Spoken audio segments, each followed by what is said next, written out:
السلام علیکم دوستوں، میرا نام ہے محمد یوسف، میرا یوٹیوب چینل دیکھ رہے ہیں ہنجرا آفیشل۔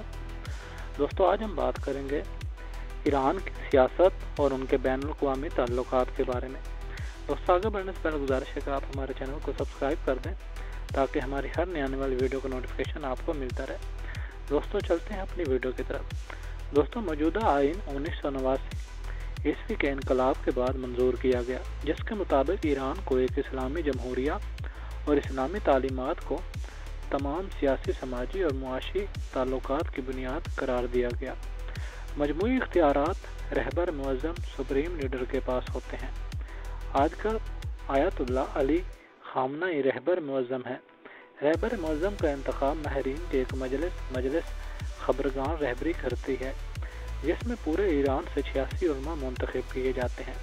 رہبر معظم مسلح افواج کا کمانڈر ان چیف ہوتا ہے، حکومت کا سربراہ ہوتا ہے، جسے پورے ملک سے بالغ رائے دہی کی بنیاد پر منتخب کیا جاتا ہے۔ دوستوں، آئین کے تحت کوئی فرد 2 سے زیادہ مرتبہ صدر نہیں بن سکتا۔ قانون سازی کے اختیارات مجلس کے پاس ہیں، جو 290 منتخب اراکین پر مشتمل اور 4 سال کے لیے علاقوں اور مذہبی برادریوں کی نمائندگی کرتی ہے۔ مسیحیوں، زرتشتوں اور یہودیوں کے اپنے نمائندے مجلس میں شامل ہیں۔ مجلس کے منظور شدہ قوانین منظوری کے لیے شورائے نگہبان کے پاس بھیجے جاتے ہیں۔ دوستو، شورائے نگہبان اس لحاظ سے مجلس کے منظور کردہ قوانین کا جائزہ لیتی ہے کہ وہ آئین اور اسلامی قوانین کے مطابق ہیں۔ اس میں رہبر معظم کی جانب سے نامزد کردہ 6 مذہبی رہنما اور عدلیہ کے نامزد کردہ 6 قانونی ماہرین شامل ہوتے ہیں، جن کی منظوری مجلس دیتی ہے۔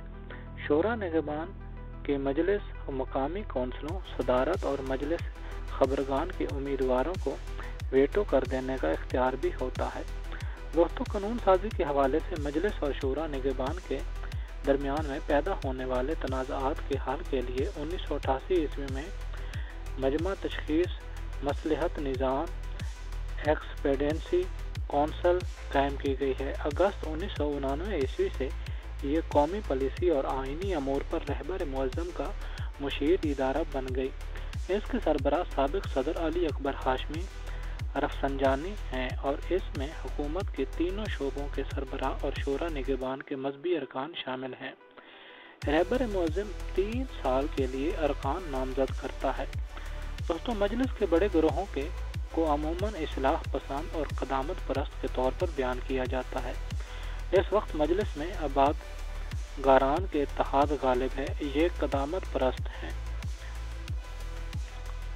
1997 عیسوی میں صدر خاتمی کے منتخب ہونے کے بعد ایران کے زیادہ تر ممالک سے تعلقات بہتر ہوئے۔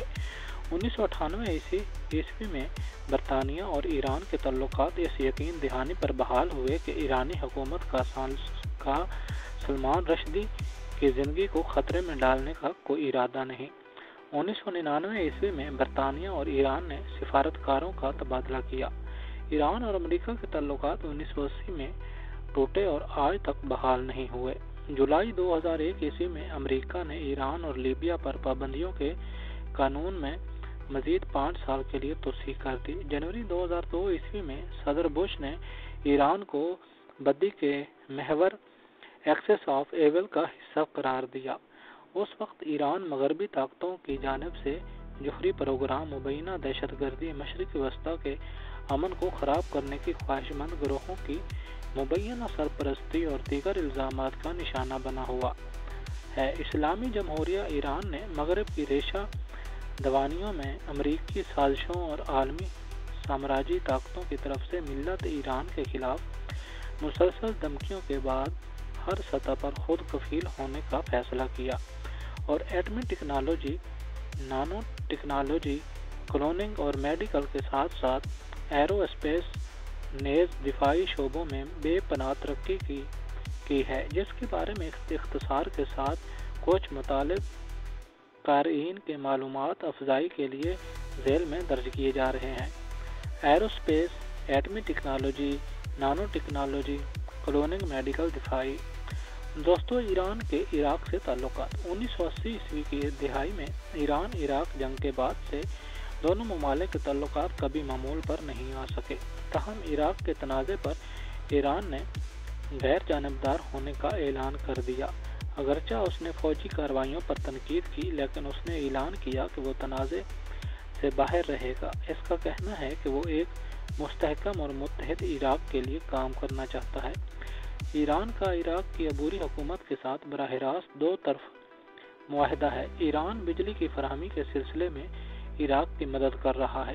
30 نومبر 2004 عیسوی کو عراق میں سلامتی عام انتخابات کے بروقت انعقاد اور بیرونی عناصر کی مداخلت روکنے پر غور کے لیے ایران میں ایک کانفرنس منعقد ہوئی، جس کی میزبانی ایرانی وزارت داخلہ نے کی۔ اس کانفرنس میں عراق، سعودی عرب، کویت، ترکی، اردن اور مصر کے وزرائے داخلہ اور سیکیورٹی حکام نے شرکت کی۔ دوستو، یہ تھی ہماری آج کی ویڈیو۔ امید کرتا ہوں آپ کو ہماری ویڈیو اچھی لگی ہوگی۔ اگر ویڈیو اچھی لگی ہے، ویڈیو کو لائک کر دیں، چینل کو سبسکرائب کر دیں تاکہ ہماری ہر نئی آنے والی ویڈیو کا نوٹیفیکیشن آپ کو بر وقت مل سکے۔ دوستوں، ملتے ہیں ایک نئی ویڈیو کے ساتھ، تب تک اپنا بہت خیال رکھیے گا۔ اللہ حافظ۔